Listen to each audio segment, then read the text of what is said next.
The Diplomat's arrival, the Nexus. Assembly hung in the void between star systems, a massive structure built from the combined technologies of 47 different species. It was ancient, powerful, and deliberately intimidating. The station's architects had designed it to remind every visitor of their place in the cosmic order. Smaller species arrived through modest docking ports. The great powers entered through grand gates that could swallow entire fleets. Ambassador Dr. Sarah Chin's vessel arrived through a maintenance airlock. The ship itself was unremarkable.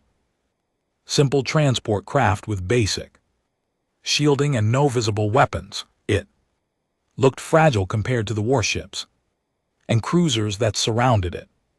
The docking master, a Krillian with 4 eyes and skin like polished bronze, barely glanced at the vessel as it settled into place. Another petition from the primitives, he thought. Returning to more important work, Dr. Chin stepped through the airlock wearing a simple gray suit. She was tall for a human woman with dark hair pulled back in a practical style. Her face showed calm determination, and her eyes took in everything around her with quiet intelligence. She carried a single briefcase and wore no visible protection. Beyond her clothing, the reception committee waited in the docking bay. They represented the 5 dominant powers of the Assembly: the Krillian Sovereignty, the Vexor Collective, the Thorn Empire, the Kalith Harmony, and the Draven Ascendancy. Each species had ruled their corner of the galaxy for thousands of years.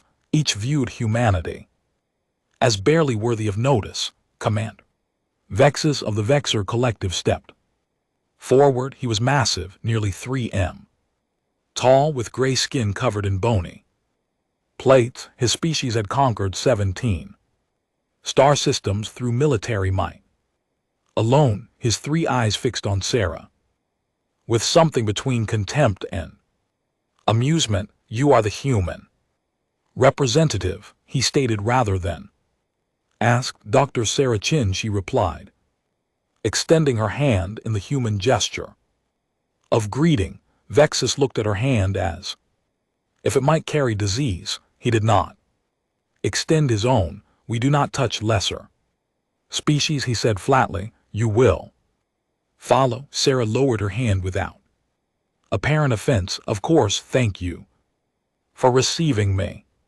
The committee led her through the station's corridors. The architecture was designed to overwhelm. Ceilings stretched 30 m high. Walls displayed holographic images of battles won by the dominant powers. Statues of great conquerors loomed over walkways. Everything proclaimed the same message: know your place. Sarah walked with steady composure. She did not gawk at the displays or shrink from the imposing structures. She simply moved forward with the calm patience of someone who had seen far more impressive things. Other species watched as the group passed. Most had heard rumors about the human petition. Earth wanted recognition. As a sovereign world, they wanted protection from exploitation. They wanted a voice in galactic affairs. It was almost amusing. Humanity had discovered faster than light travel. Barely 50 years ago, their technology was primitive. Their military was laughable. Their territory consisted of 1 star system and a handful of struggling colonies, and yet they dared to demand equality. The assembly chamber was vast beyond description. The ceiling displayed the real-time positions of every major star system in the known galaxy. 5 enormous thrones dominated the center, each designed for the specific physiology of the ruling power. Hundreds of smaller seats surrounded them, occupied by representatives from lesser species who served the great powers. Sarah was directed to a small platform in the center of the chamber. It stood alone, isolated, deliberately positioned so every being in the room could look down upon whoever stood there. She walked to the platform without hesitation. Her footsteps echoed in the vast space. When she reached the center, she set down her briefcase and stood with her hands clasped in front of her. She did not appear nervous. She did not appear intimidated. She simply waited. High Arbiter Zulex of the Thorn Empire rose from his throne. He was reptilian, covered in crimson scales that marked him as royalty among his kind. His voice boomed through the chamber without need for amplification. The human speaks for Earth, he announced. Let her state her petition. Sarah's voice was clear and calm. It carried through the chamber with unexpected strength. Honored members of the Nexus Assembly, I come before you representing the 4 billion humans who call Earth home and the millions more who have established themselves across 12 colony worlds. We seek formal recognition of Earth's sovereignty. We request protection under assembly law from exploitation and forced relocation. We ask for the right to expand our territory according to our needs and abilities, and we request a seat on the Assembly Council with full voting rights. Silence followed her words, then laughter erupted from the galleries. It was not kind laughter. It was the laughter of predators hearing a mouse declare itself a lion. It echoed from the walls and ceiling, washing over Sarah in waves of mockery. High Arbiter Zulex raised one clawed hand. Laughter ceased immediately. Let me understand correctly, he said, his voice dripping with false courtesy. Your species, which has existed in space for less than a single Thorn generation, believes it deserves equal standing with powers that have ruled for millennia. We believe all sapient species deserve equal standing. Sarah replied, age does not grant superiority. Power does not grant wisdom. The temperature in the chamber seemed to drop. Matriarch Kel of the Kalith Harmony leaned forward. Her species was psychic, capable of reading surface thoughts from most beings. Her mental presence pressed against Sarah's mind like cold fingers.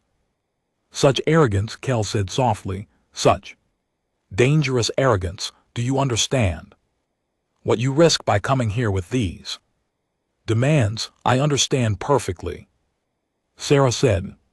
She did not flinch from the psychic pressure. Her mind remained closed, her thoughts her own. Kel's eyes widened slightly. That should not have been possible. Humans had no natural psychic defenses. Their minds were supposed to be open books. Speaker Dravik of the Dravan Ascendancy stood. His species was silicon-based. Their bodies formed from living crystal. When he spoke, his words rang like struck bells. We have studied your species extensively, he declared. We know your capabilities. We have measured your technology, analyzed your biology, calculated your potential. You are weak. You age quickly. You break easily. You possess no natural weapons, no inherent defenses, no psychic abilities. By every measurable standard, humans rank among the least capable species we have encountered. And yet we survived, Sarah said quietly. And yet we thrived, and yet we reached the stars. Perhaps your measurements are incomplete. The delegates shifted in their seats. Some looked angry, others looked confused. A few looked thoughtful. Commander Vexes slammed his fist on his throne's armrest. Enough of this waste. the vexer. Collective proposes immediate rejection of the human petition. Furthermore, we propose Earth be classified as a protectorate world. Its expansion should be limited. Its colonies should be administered by more capable species. Its people should be monitored to prevent future disruptions. Murmurs of agreement rippled through the chamber. Sarah's expression did not change, and if we refuse these terms, Zulk smiled, showing rows of sharp teeth, then your species will learn a lesson that many others have learned before you. The galaxy does not reward defiance from the weak. I see, Sarah said. She reached down and picked up her briefcase. May I present evidence in support of our petition? Evidence? Zulek laughed. What evidence could you possibly present that would matter? Context, Sarah said. Simply, she opened the briefcase. Attack came without warning that a faction of radical Thorn warriors had been waiting in the galleries. They were zealots who believed lesser species polluted the galaxy simply by existing. They saw Sarah's petition as the ultimate insult, and they decided to make an example. 6 Thorn warriors dropped from the upper galleries. They moved with deadly speed, their bodies augmented with combat enhancements. Energy blades extended from their forearms. Their eyes glowed with battle stimulants. They fell toward Sarah like avenging angels. The assembly erupted. Chaos. Some delegates shouted warnings. Others simply watched, curious to see what would happen. Security forces began moving, but they were too far away. Attack would be over in seconds. Sarah looked up as the warriors descended. She did not scream. She did not run. She simply stood there, still holding her briefcase, watching them come. The first warrior reached her. His blade swept toward her neck, and then everything changed. Sarah moved, but it was not human movement. It was too fast, too fluid, too precise. Her body blurred. The warrior's blade passed through empty air. Sarah was behind him now, though no one had seen her move.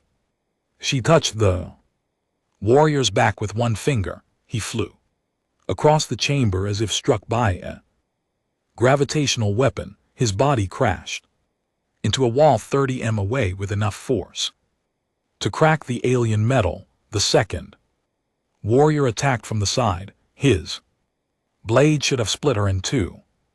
Sarah caught the blade with her bare hand. The energy weapon should have burned through her flesh. Instead, it simply stopped. Sarah held it as easily as she might hold a child's toy. Then she squeezed. The blade shattered. Fragments of energized matter scattered across the floor. The warriors stared at his broken weapon in disbelief. Sarah looked at him with eyes that had changed. They were still human eyes, but something else looked out from behind them now. Something ancient, something vast, something that had been hiding behind a mask of humanity. The remaining 4 warriors hesitated. This should not be happening. Humans were weak. Humans were fragile. Humans broke when you hit them. Sarah's chin was not breaking. Commander Vexus rose from his throne, reaching for his sidearm. Security forces flooded into the chamber. The entire assembly watched in stunned horror, and Sarah stood in the center of it all, calm and patient, waiting. One of the warriors found his courage and charged. The others followed. They moved in perfect coordination. Their attacks timed to strike from multiple angles simultaneously. Sarah did not fight them. She simply existed in the spaces. They were not. Their blades cut air. Their strikes hit nothing. And one by one, with touches so gentle they seemed almost affectionate, Sarah sent them Flying, the last warrior landed at Zulex's feet. The High Arbiter stared. Down at his unconscious soldier, then up. At the human who should have been dead. Sarah walked back to her platform. Her suit was not torn, her hair was not disturbed. She looked exactly as she had before the attack, except for her eyes.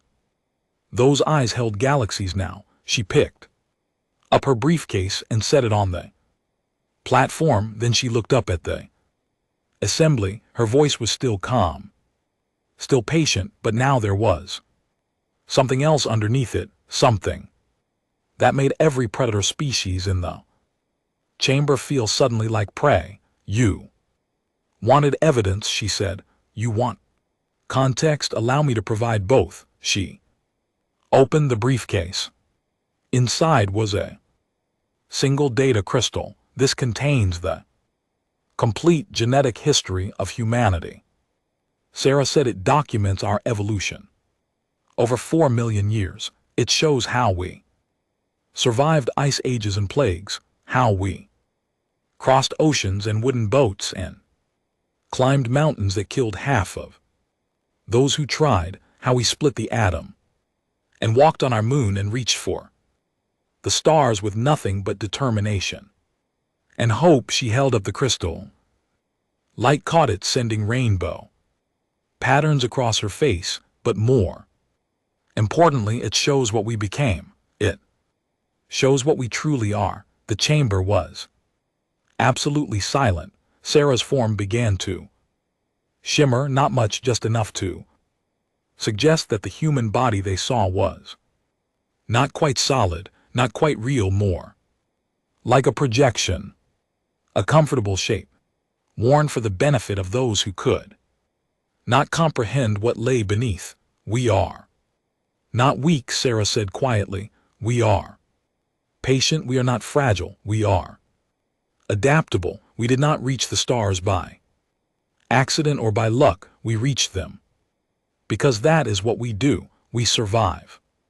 We adapt. We overcome. And we never ever stop. The shimmer intensified. For just a moment, the delegates saw something else, something that existed partially in dimensions their eyes were not designed to perceive, something that had been old when their civilizations were young. Then it was gone. Sarah stood before them again, looking perfectly human, perfectly ordinary except for her eyes. You attacked a diplomat, she said. You violated the most fundamental law of civilized interaction, and you did it because you believed we were too weak to matter. She smiled. It was not a pleasant smile. Would you like to reconsider your assessment? The revelation, the Nexus assembly remained frozen in absolute silence. 5,000 beings from 47 different species sat motionless, processing what they had just witnessed. Warriors bred for combat had been swatted aside like insects. Energy weapons had shattered against bare flesh, and something impossible had looked out from behind human eyes. High Arbiter Zulex was the first to recover his voice. His claws scraped against his throne as he gripped the armrests. What are you? He demanded. His voice shook slightly, though he tried to hide it. Sarah Chin stood calmly on her platform, the data crystal still held in her hand. The briefcase sat open beside her, empty, except for the impression where the crystal had rested. I am exactly what I appear to be, she replied. A human, a diplomat, a representative of my people. She paused, her changed eyes sweeping across the assembly. But you asked the wrong question, High Arbiter. You should have asked what humanity is. Matriarch Kel leaned forward, her psychic presence probing carefully at Sarah's mind. This time she did not try to force her way in. She simply touched the surface of Sarah's consciousness and recoiled immediately. Impossible, Kel. whispered, "Your evolutionary timeline shows only 3 million years. You should be primitive's children barely aware of the cosmos. How can your minds contain such depth?" Sarah walked to the edge of her platform. She moved with the same steady grace she had shown since arriving, but now every being in the chamber watched that movement with new understanding. Each step was perfectly balanced, each gesture contained precise economy of motion. This was not the awkwardness of a primitive species. This was the refinement of something that had been perfecting itself for a very long time. "Let me tell you a story," Sarah said. Her voice carried through the vast chamber without amplification, reaching every ear, every auditory sensor, every consciousness capable of understanding language. "It is the story of a species that should not exist." She held up the data crystal. Light from the station's central star caught it, creating patterns that seemed almost alive. 4 million years ago, on a small blue world, orbiting an unremarkable yellow star, species of primates began to change. They were not the strongest creatures on their planet. They were not the fastest.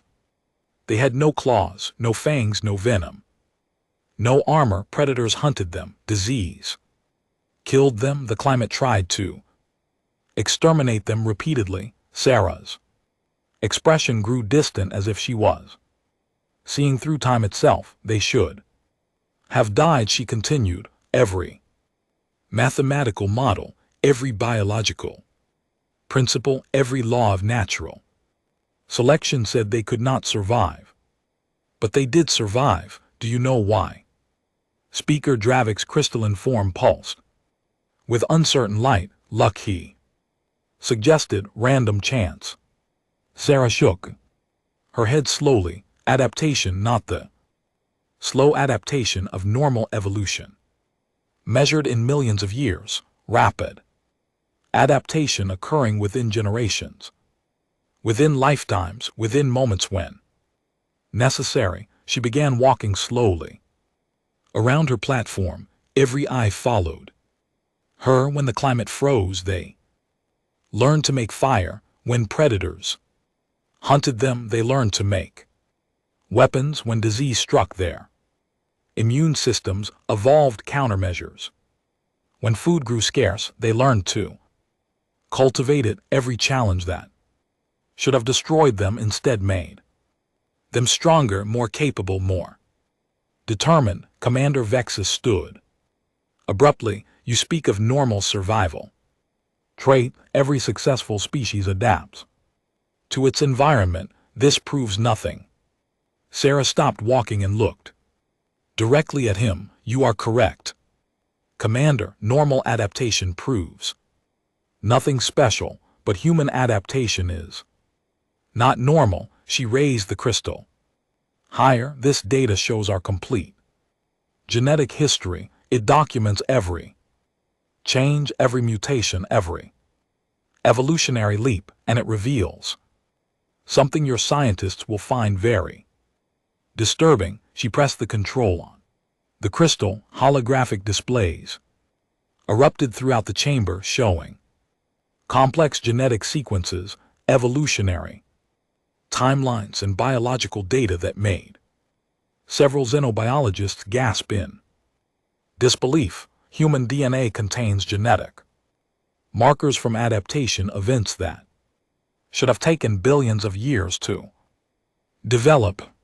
Sarah explained, "We possess genes for surviving radiation levels that do not exist naturally on Earth. We have antibodies for diseases our planet has never produced. Our brains contain structures designed to process information at speeds that exceed what should be biologically possible." Holographic displays shifted, showing comparison charts between human genetics and dozens of other species.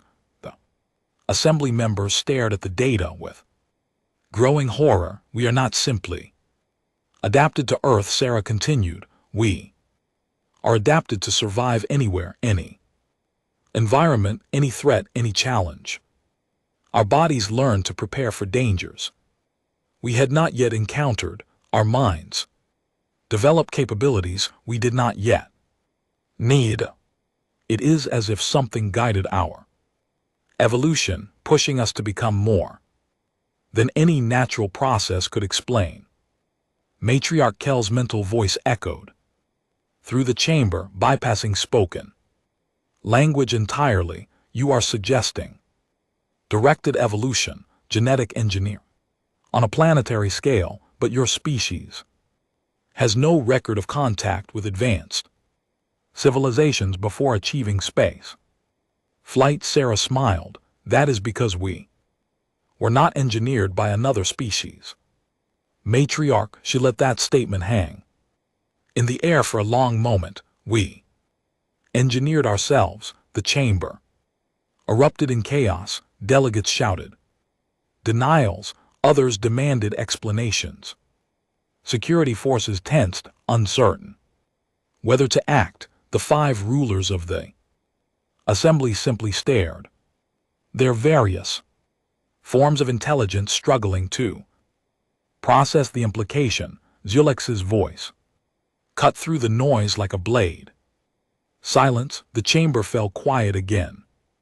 Explain yourself, human, Zulex commanded, and choose your words carefully. The line between revelation and madness is very thin. Sarah gestured to the holographic displays. They shifted again, showing ancient human history, stone tools, cave paintings, early civilizations. Then the images accelerated, showing the rapid progress of human development, agriculture, writing, mathematics, philosophy, science, technology, spaceflight. Look at the timeline, Sarah said, from stone tools to quantum computers in 12,000 years, from walking to flying to reaching orbit in 200 years, from first atomic fishing to faster than light travel in 150 years. She turned to face the assembly. No other known species developed this quickly. Most take 50,000 years or more to progress from primitive tools to space flight. We did it in a fraction of that time. What? Because she continued, answering her own question. We remembered somewhere deep in our genetic code, buried in the structures of our DNA. We carry memories, not conscious memories, not stories or legends, but biological memories, instructions, templates for technologies we had not yet invented, solutions to problems we had not yet encountered, knowledge encoded at a molecular level. Speaker Dravik's crystalline voice rang with disbelief. You claim your ancestors somehow predicted the future and encoded that knowledge into their genetics. That violates fundamental principles of biology and temporal physics. Sarah nodded. Yes, it does. According to your understanding of those principles. She paused. But there is another explanation, one that fits the evidence perfectly, though it seems impossible. She touched a control on the crystal. The holographic displays changed again. This time they showed something abstract, complex mathematical models, probability waves, temporal fluctuations, and at the center of it all, a human figure that existed simultaneously in multiple points along a timeline. We did not predict the future, Sarah said quietly. We have been to the future. Humanity as we exist now, in this moment, is not the origin of our species. We are an echo, a reflection, a bootstrap paradox on a cosmic scale. The silence that followed was profound. Every being in the chamber was either too shocked to speak or too busy recalculating everything they thought They understood about reality. Sarah's form shimmered again. This time the effect lasted longer. The delegates saw layers beneath the human shape, energy, patterns that existed outside normal space-time, consciousness that extended backward and forward along temporal axis, a presence that was both ancient and yet to be born millions of years from now. Sarah continued, humanity will become something else, something beyond your current ability to comprehend. We will transcend physical form. We will exist across multiple dimensions. We will perceive time not as a linear progression, but as a landscape we can navigate, and when we reach that point, we will look back at our own history and realize something terrible. She looked directly at Zulex. We will see that without intervention, we never survive long enough to evolve. Some great filter destroys us. Some catastrophe erases our species before we can reach our potential. The holographic displays showed various scenarios: nuclear war, environmental collapse, asteroid impacts, alien invasions. Each possibility played out in horrifying detail, so our future selves reach back through time. Sarah said, not physically, not obviously, but through carefully placed genetic modifications, through subtle influences on evolutionary processes, through the encoding of survival instincts and adaptive capabilities that should not naturally exist. She spread her hands. We saved ourselves. We gave our ancestors the tools they would need to survive every threat, overcome every obstacle, and reach the stars. Commander Vexus stepped down from his throne. His massive form moved across the chamber floor until he stood just beyond Sarah's platform. His three eyes studied her with a mixture of fear and fascination. If this is true, he said slowly, then humanity is a temporal anomaly, a species that exists because it will exist, a paradox given flesh. Sarah nodded. Yes, we are our own creators, our own saviors, and our greatest mystery. She looked around the chamber. This is why we appear weak but survive impossible odds. This is why our development accelerates beyond natural limits. This is why our minds remain close to psychic intrusion. We are protected by our future selves, guided by knowledge that has not yet been discovered, driven by a destiny that is simultaneously our past and our future. Matriarch Kel descended from her throne. As well, her psychic presence was gentle, now respectful. If your species possesses such power across time, why send a simple diplomat? Why not simply conquer us? Why not reshape the galaxy to your liking? Sarah's expression softened. The shimmer around her body faded and she appeared fully human. Again, ordinary, approachable, almost vulnerable, because we are not conquerors, she said simply. Despite everything we could become, everything we might achieve, we choose connection over domination. We seek partnership, not subjugation. We want to join the galactic community as equals, not it as tyrants. She picked up her briefcase and closed it. The holographic displays faded. Our future selves gave us the capability to survive, Sarah continued, but they did not dictate how we should use that survival. They did not program us to conquer or destroy. They simply ensured we would have the choice, and we choose peace. We choose cooperation. We choose to reach out our hand in friendship. She extended her hand again, this time not to Commander Vexus but to the entire assembly.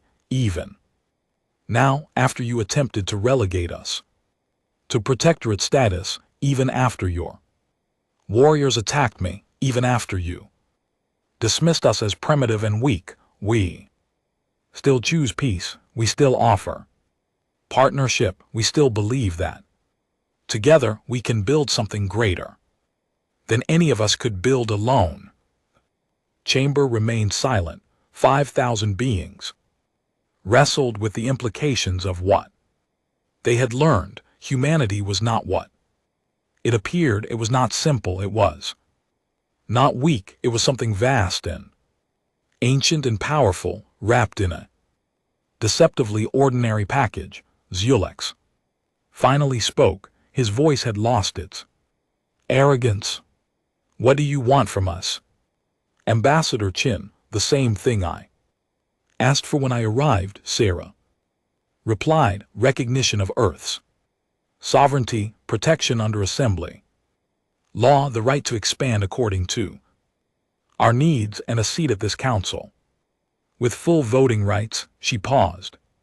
But now you understand why these requests are not arrogant demands from an upstart species. They are reasonable terms for a people who could take far more if they chose to. Speaker Dravix, crystalline form pulsed with thoughtful light. You offer us a choice, he observed. Accept you as equals or face you as enemies. Sarah shook her head firmly. We offer you a choice between having powerful allies or missing the opportunity to build something remarkable. We will not be your enemies. Speaker, whether you accept us or reject us, we will continue on our path. We will continue to survive, to adapt, to grow. The only question is whether you will grow with us. She descended from her platform, walking across the chamber floor toward the exit. Security forces tensed but did not move to stop her. I will return in 3 standard days, Sarah said without looking back. That gives you time to verify the data I have provided, time to consult your scientists and philosophers, time to decide what kind of galaxy you want to live in. She reached the chamber doors. They opened automatically. And one more thing, she added, turning to face the assembly one final time. The 6 warriors who attacked me will recover fully. I made certain of that. Despite their intent to kill me, I chose not to harm them permanently. She let that sink in. Remember that when you make your decision. Remember that we had power and chose restraint. Remember that we were wronged and chose mercy. Remember what that says about who we are. Then she was gone, walking back through the corridors of the Nexus assembly with the same calm dignity she had shown upon arrival. Behind her, the most powerful beings in the galaxy sat in stunned silence, grappling with a truth that changed everything they thought they knew about the universe. 3 days later, the Nexus assembly convened again. This time, there was an additional throne in the circle of power. It was smaller than the others, designed for human physiology. Simple, elegant. Dr. Sarah Chin took her seat among the rulers of the galaxy, and the cosmos itself seemed to shift slightly, acknowledging that something fundamental had changed. Humanity had arrived not as conquerors, not as victims, but as what they had always been destined to become: partners in shaping the future of all sentient, safe,